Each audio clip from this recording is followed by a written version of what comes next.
महल मकान तक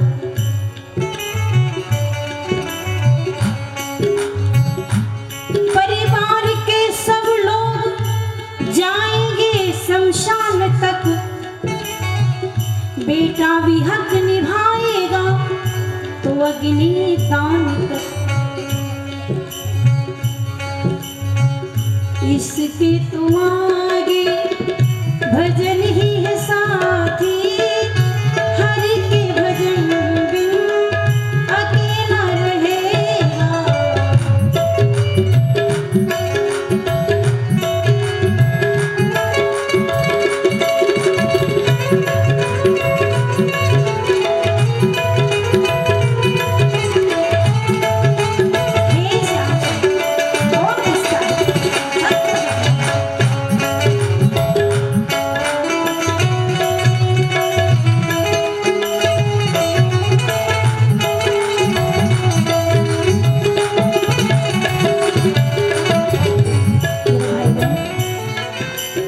और इसके आगे यदि कोई साथ देने वाला है तो ये 9 दिन की कथा आपका साथ देगी, और कोई साथ देने वाला नहीं।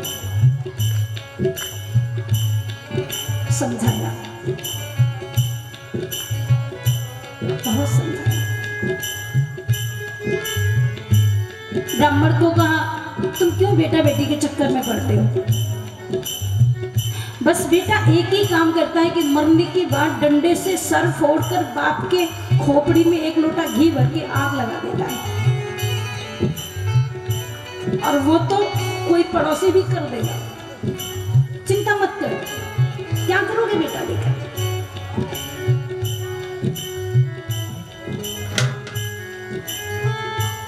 बहुत समझाया, अच्छा नहीं लगा।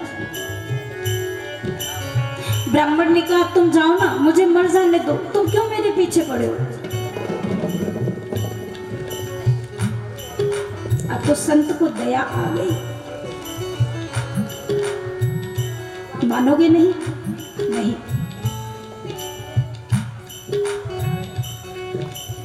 थैले में हाथ डाला और एक फल निकाला, और उस फल को लेकर के पंडित जी को दे दिया और कहा तेरे नसीब में तो बेटा नहीं है, 1 जन्म नहीं 100 जन्म में भी नहीं है, लेकिन जा इदं भक्षे पत्न्यां त्वं ततः पुत्रो भविष्यति, अपनी पत्नी को खिला देना, तुझे बेटा पैदा हो जाएगा।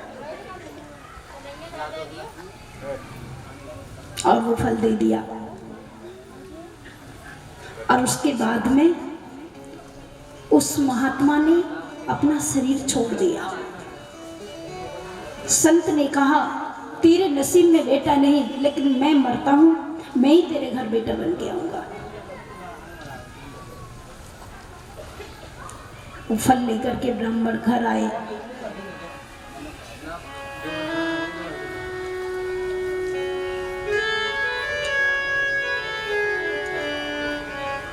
अपनी पत्नी धुंधुली जिसका नाम था, उसको वो फल दिया और कहा देवी तुम इसको खाओगी तो तुम्हें बालक पैदा होगा।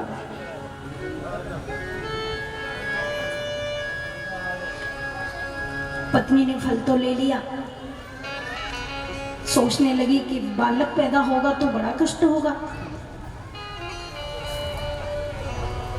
प्रसूतौ दारुणं दुःखं सुकुमारी कथं सहे, बंध्या वा विधवा नारे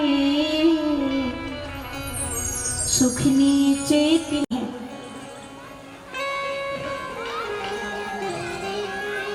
और धुंधुली का बेटा धुंधकारी, वो 10 बजे तो सो के खड़ा होता है। और एक बात कहूं, जो 10 बजे तक सोता रहे वो धुंधकारी ही होगा। सवेरे जल्दी खड़ा होना चाहिए, प्रातःकाल जल्दी खड़े होने की आदत बनाओ। इसीलिए लोगों को रोग बढ़ रहा है। आज हम सबका संयम टूटा है, नियम टूटा है। प्रातःकाल जो लोग जगते हैं वो सदैव जगते रहते हैं, उनकी बुद्धि कभी नहीं सोती है। आज उल्टा है, आज तो रात के 12 बजे तक पिक्चर देखेंगे, लेकिन सवेरे 10 बजे से पहले नहीं उठेंगे। उठाना चाहिए। अब बच्चों को उठाने का काम, इसकी जिम्मेदारी माँ के ऊपर है। बचपन से ही बच्चों को उठाने की आदत डालनी चाहिए। मेरे भाई बहन, कुछ लोग कहते हैं हम रोगी रहते हैं, हम कभी ठीक नहीं होते।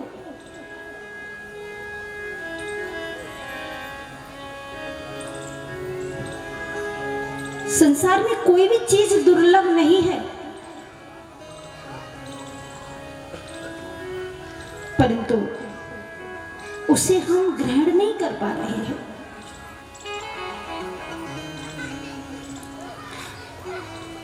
चार बजे का जो मुहूर्त होता है ना, वो ब्रह्म मुहूर्त होता है। उसका नाम ही ब्रह्म मुहूर्त है, वो भगवान जी का समय है।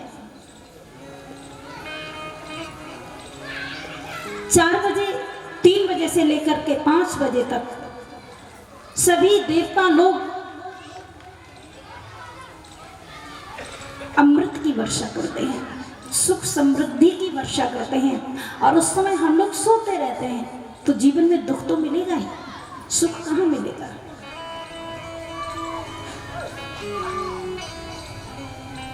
प्रातःकाल जल्दी जगना चाहिए, भगवान का चिंतन करो। जहां तुम सो रहे हो, अपने सामने उस कमरे में भगवान का एक चित्र रखो। प्रातःकाल उठकर सर्वप्रथम भगवान के चित्र का दर्शन करो, चरणों में प्रणाम करो, उसके बाद माता पिता को प्रणाम करो, उसके बाद कुछ काम करो। कुछ नियम है जो आगे आपको बताएंगे। आइए 2 मिनट नाम लें भगवान का। श्री वृंदावन बिहारी लाल की। कृष्ण गोविंद गोविंद हे गोपाल नंदलाल, कृष्ण गोविंद गोविंद हे गोपाल नंदलाल। गोविंद गोविंद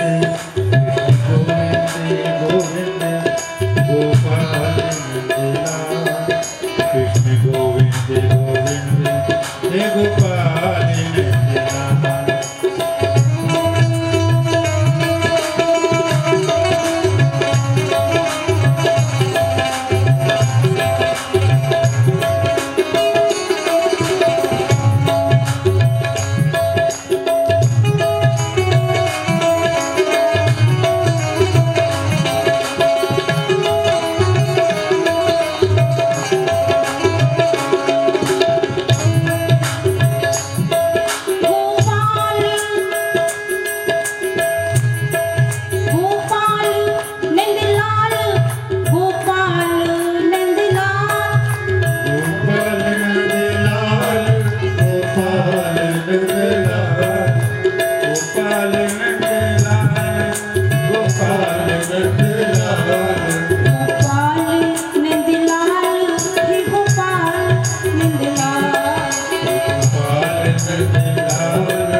डाल डाल अरुपात पे श्री राधे राधे हो दास जन्म जन्म दीजियो श्री वृंदावन को वास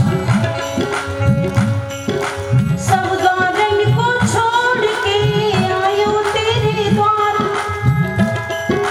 सब गारन को छोड़ के आयो तेरे द्वार ओम शिवानी के लाडले मेरी ओर निहार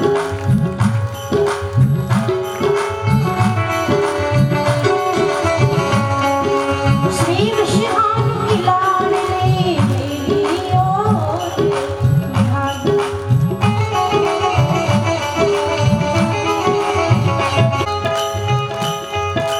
स्वर से सुनाओ सरगम से सुनाओ स्वर से सुनाओ सरगम से सुनाओ नई मन से सुनाओ महिमा राधा नाम की महिमा राधा नाम की से सुनाओ सरगम महिमा राम नाम की महिमा राम नाम की हरे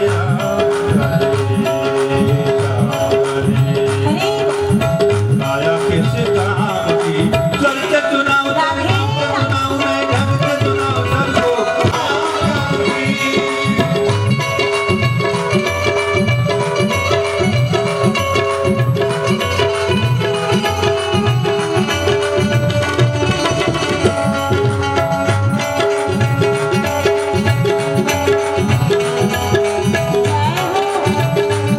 कांके बिहारी लाल की राधा रानी की जरा जोर से बोलो राधा रानी की श्री वृंदावन बिहारी लाल की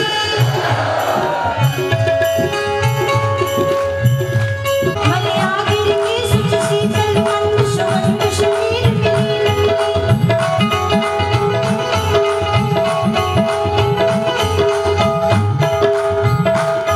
कलिकाल कुठार लिए फिरता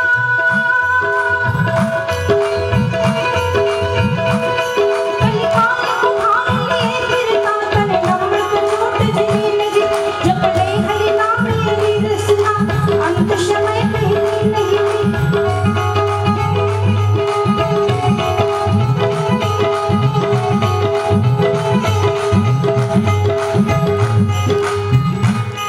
मलयागिरी की सुच शीतल मंद सुगंध शरीर मिली जपले हरि नाम यही रसना जले अंत समय मिले नहीं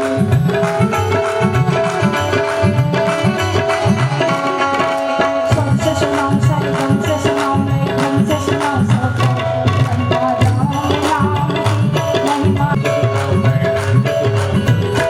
महिमा राम की महिमा राम की महिमा राम की महिमा राम की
देखिए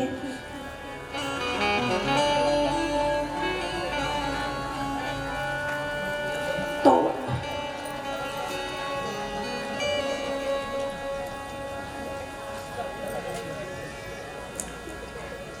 गोकर्ण जी परम संत थे। धुंध धुंधकारी महाखंड। धीरे धीरे दोनों बालक बड़े हो गए।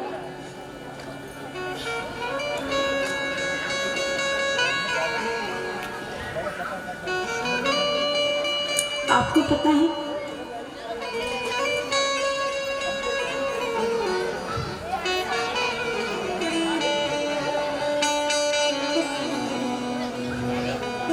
धुंधकारी जुआ खेलना सीख गया, मदरा पीना सीख गया, वेश्याओं को रखने लगा।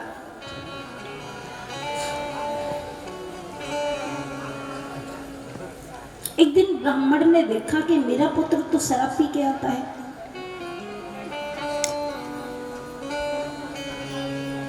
सोचने लगे कि मेरे पुत्र पैदा नहीं हुआ, मैंने कितने संतों की दहली पर अपना सर फोड़ा था, जाकर सभी संतों के चरणों में माथा ठोकता था कि मेरे पुत्र पैदा क्यों नहीं हुआ, और यदि हुआ तो ऐसा पुत्र पैदा हुआ।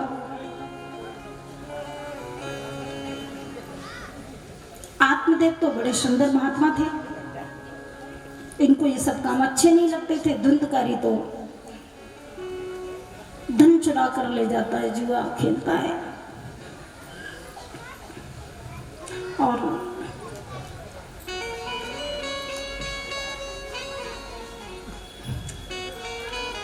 जब जुआ हार जाता है तो पीने लग गया।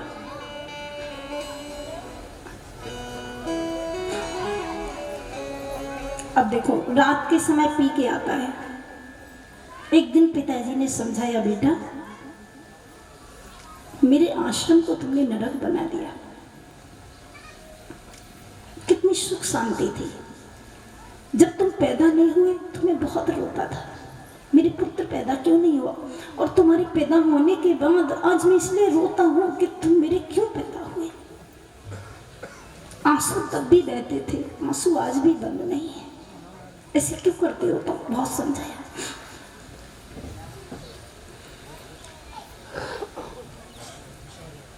तो धुंधकारी तो उल्टा पुल्टा बोल देता है। अब उसकी जो माँ है ना धुंधुली, उसकी भी तो बुद्धि अच्छी नहीं। जब पिताजी डांटते हैं तो माँ ने कहा, क्यों डांटते हो, एक ही तो है, कितना बर्बाद करेगा, कर देने तो, सब उसके लिए तो है।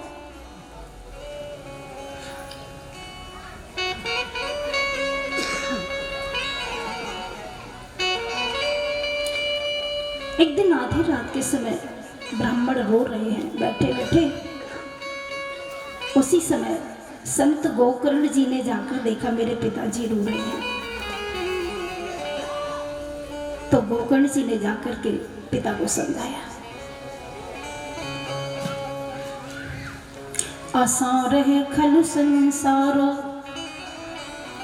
दुख रूपी विमोह का, स्वतः कश्य धनम कश्य निर्वाण ज्वलते निशा। अपने पिताजी को समझाया, पिताजी आप क्यों रो रहे हो, देखो जिसका ज्ञान बड़ा होता है वो बड़ा होता है। यदि पुत्र को ज्ञान है और पिता को ज्ञान नहीं, तो उस समय पुत्र को गुरु मानकर उसकी बात को मान लेना चाहिए। गोकर्ण जी बहुत सुंदर ढंग से अपने पिता के आंसू पोंछते हैं और कहते हैं, आप क्यों परेशान हो, सारा खल संसार हो दुख रूपी विमोह का। पिताजी ये माया का संसार है,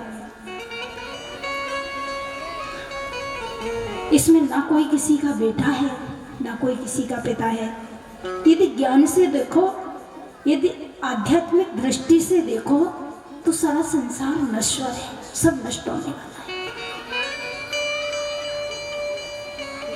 और बात भी ठीक ही है।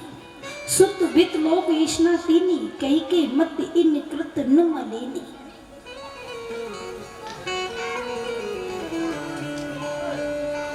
ये सब माया कर परिवारा, प्रबल अमित को बरने पारा। यहाँ सब दुखी है, कोई धन के लिए दुखी है, कोई पुत्र के लिए दुखी है, कोई शरीर से दुखी है, सब दुखी है।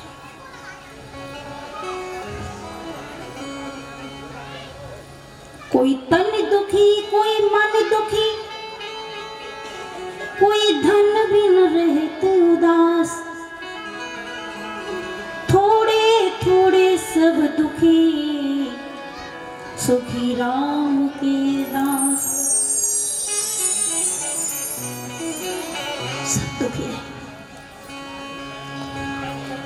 पर जो राम जी के बन गए हैं, जो राम जी के बन चुके हैं, वो दुखी नहीं है, वो सुखी है। जो माया के गुलाम है वो रोते हैं, पर जो राम के गुलाम है वो कभी नहीं रोते।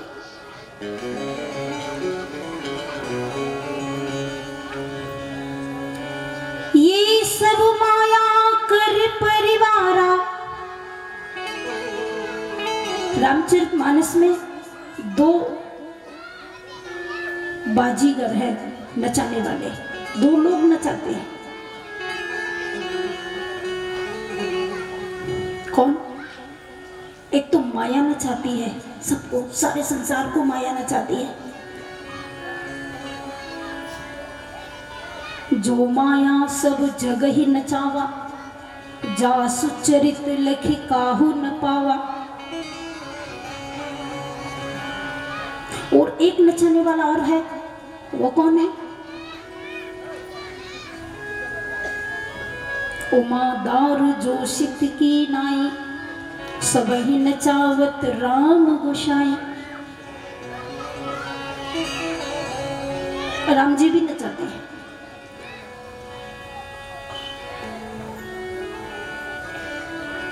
तो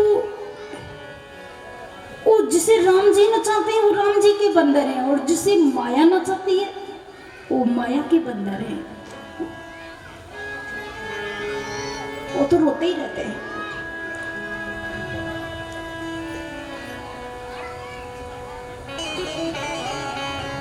पर जो राम जी के एक बार बन गए हैं, भगवान कहते शक्रदेव प्रपन्नाय तवास्मीतिम च याचते अभयम सर्वभूते व्योमगामी तद्व्रतम मम। तेरे पास क्या नहीं है?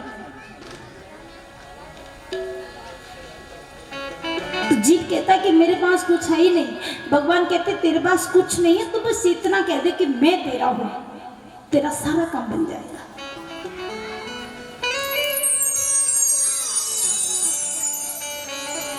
तो यहाँ गोकर्ण जी अपने पिताजी को बड़ा सुंदर ज्ञान दे रहे हैं।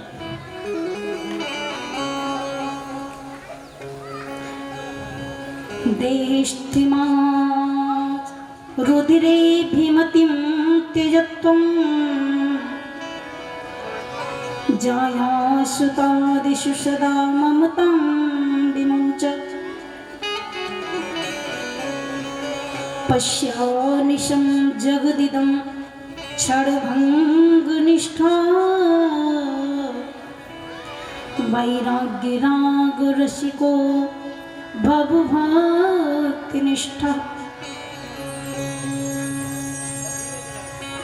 पिताजी सुतः कश्य धनम कश्य नेहवान ज्वलते निशम। यहाँ कोई किसी का बेटा नहीं, कोई किसी का बाप नहीं। ये सब जो मोह की जंजीर है ये बड़ी मजबूत है, ये टूटती नहीं। पिताजी मैं बोलता हूँ, आपको आदेश नहीं करता, मैं निवेदन करता हूँ, सत्संग में जाकर के संतों के आशीर्वाद को लेकर के ज्ञान विवेक रूपी कैंची से इस जंजीर को काट दो और भजन करो भगवान का।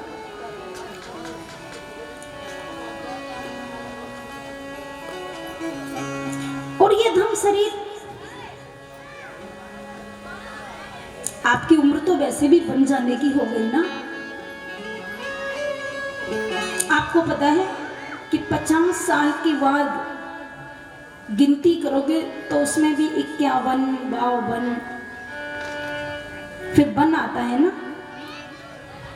तो 50 साल के बाद घर छोड़ देना चाहिए और वन को जाना ही चाहिए।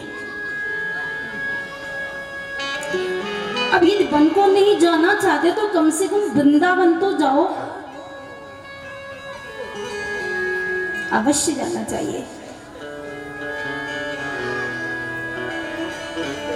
परंतु आसक्त होकर नहीं, विरक्त होकर जाओ। आप बांके बिहारी जी के मंदिर में खड़े हैं और मन बमरोली कटारा में पड़ा है तो खामा खड़े हो, क्यों समय बर्बाद कर रहे हो? और यदि आप बमरोली कटारा में बैठे हुए भी बांके बिहारी जी के चरणों में आपका मन है तो आप यहाँ नहीं है, आप वही हैं।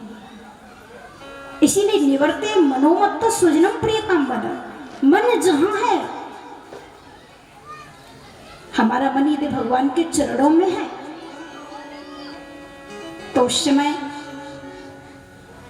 हमारा भाव भगवान के चरणों से जुड़ गया तो समझो हम मुक्त हैं। और वासना से, विषयों से, संसार से, माया से मन जुड़ा है तो हम बंधन में हैं, फिर हम बंधे हुए हैं। सोचना पड़ेगा हम कहाँ हैं। और सचमुच ये मन बड़ा चंचल है। जब आप ध्यान में बैठोगे तो दुनिया भर की चीजें आपके दिमाग में आएंगी। 5 मिनट ये पूजा करने बैठोगे तो पता नहीं क्या क्या चीजें आएंगी दिमाग में। क्यों? ये मन लगता नहीं भगवान के चरणों में। निवर्ते मनोमत्त सुजनम प्रियतम मनः। यदि मन लगेगा तो सत्संग के द्वारा लगेगा। अभ्यासीन तो कौनते वैराग्येन च गृह्यते। भगवान श्री कृष्ण अर्जुन को गीता में उपदेश करते हैं, अर्जुन मन बड़ा चंचल है। यदि भगवान के चरणों में नहीं लगता है तो समझो अभी तुम्हें सत्संग की जरूरत है। सत्संग में जाओ, भगवान की कथा को श्रवण करो।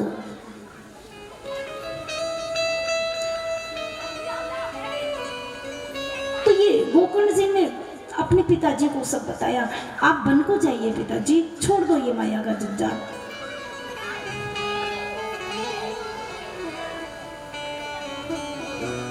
दैस्तिमास रुद्रे भीमतिम त्यजत्वम जाया सुतादि सदा ममतां विमंच पश्यानिसं जगदिदं क्षणभंग निष्ठम वैराग्य राग ऋषिको भव भक्त निष्ठा। आज आत्मदेव ने अपने पुत्र की बात को मान लिया और वो वन को चले जाते हैं। वन में जाकर प्रभु का चिंतन किया, ईश्वर का चिंतन करते करते पंच भौतिक शरीर को छोड़ दिया, भगवान में लीन हो गए। श्री वृंदावन बिहारी लाल की।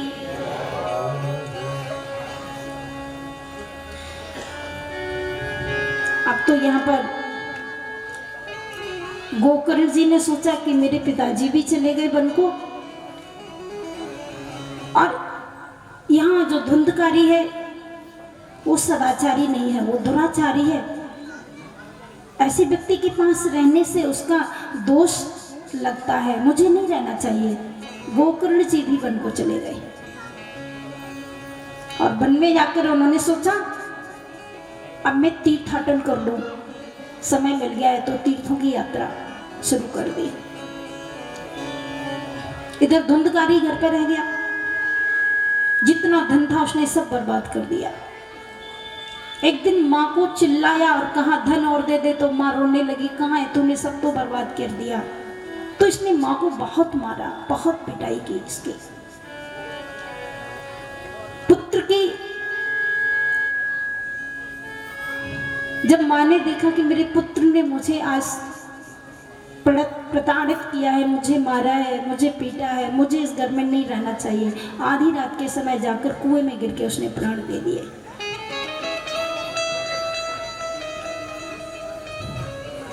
वैश्याओं को रखने लगा है, चुरा चुरा करके धन लाता है, उन वैश्याओं का पेट भरता है, वैश्याओं को खुश रखता है। श्री सूत जी कहते हैं, सोमकार्तिक ऋषियों को ये प्रसंग सुना रहे हैं और इधर देव ऋषि नारद को ब्रह्मा जी के 4 मानस पुत्र सनक सनंदन सनत कुमार सनातन बड़ा सुंदर ये प्रसंग सुना रहे हैं। एक दिन वैश्याओं ने सोचा रोज रोज धन चुरा के लाता है, यदि किसी दिन ये पकड़ा गया तो हम सबको भी पकड़वा देगा। अब इतना धन तो हो ही गया, हमारा गुजारा हो सकता है, अब इसको जिंदा नहीं